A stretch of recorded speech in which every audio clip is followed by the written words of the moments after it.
Welcome to Facts TV News, where everything is true. Haitian president's hometown holds funeral amid violence. The body of slain Haitian president Jovenel Moise was returned to his hometown yesterday for a private funeral amid heavy security following violent protest and fear of political violence in the country. His widow, Martine Moise, arrived to the cries of "Justice, Justice" as she headed straight to her husband's casket. Climbing the stairs and stopping in front of it, her right arm in a sling, she laid her left hand on the casket and then brought it to her heart as she stood there in silence. Her eyes filled with tears as her 3 children joined her. Minutes later, a group of supporters grabbed a large portrait of Moise and paraded with it as the police band began to play the national anthem over loud wheels. As the ceremony began, hundreds of protesters clashed with police outside the private residence. Shots erupted, and tear gas and black smoke wafted into the ceremony. Protesters' cries carried over religious leader speaking at the funeral. Earlier, cries of assassin filled the air at the arrival of the Haitian National Police Chief Leon Charles. Haitians clad in somber suit, shiny shoes, and black and white formal dress shouted and pointed finger at the neighboring seating platform where Haitian officials and foreign dignitaries sat above at least a dozen men with high-powered weapons. "You didn't take any measure to save Jovenel. You contributed to his killing," one woman yelled. On the ground below, one Moise supporter threatened Charles. "You need to leave now, or we're going to get to you after the funeral." Newly appointed Prime Minister Ariel Henry arrived after to cries of "Justice for Jovenel." White T-shirts and caps emblazoned with his picture were distributed to supporters the day before what is expected to be the final ceremony to honor Moise, who was shot several times on July 7 during an attack at his private home that severely injured his wife Martine.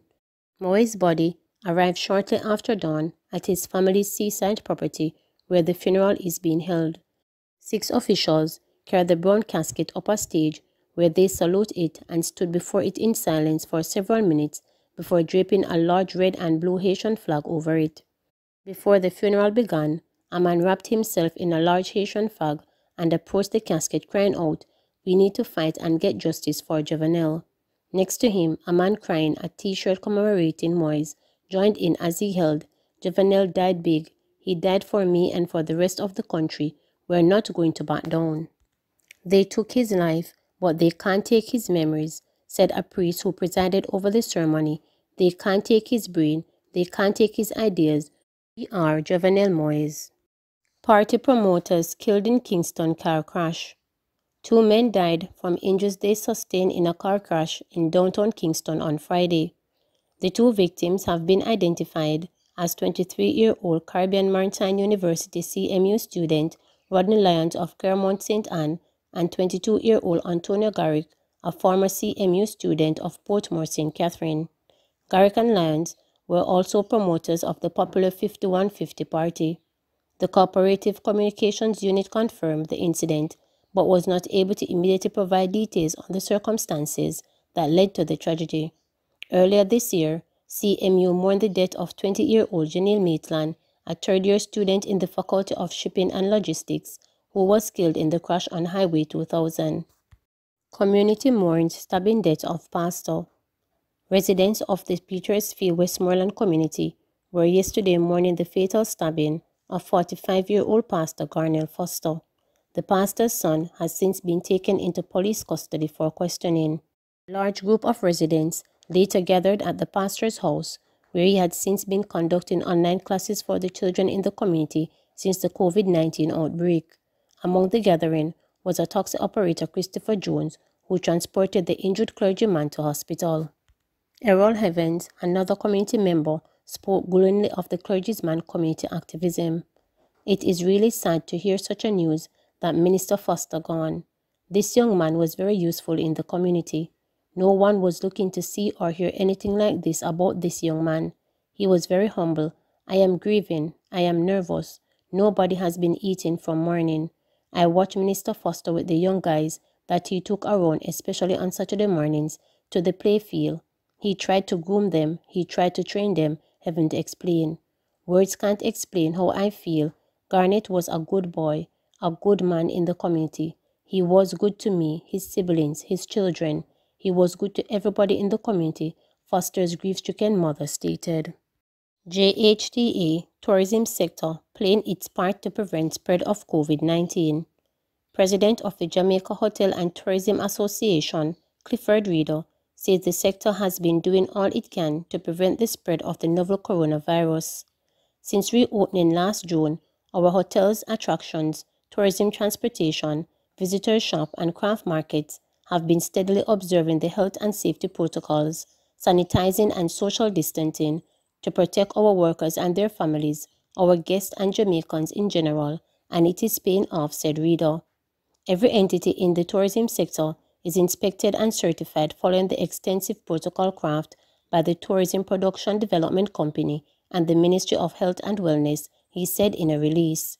The JHTA's comment comes in light of this week's announcement by Prime Minister Andrew Holness that a review of the protocols were being considered as COVID-19 cases continue to rise since the relaxation of some protocols, among them the cutting of curfew hours on July 1.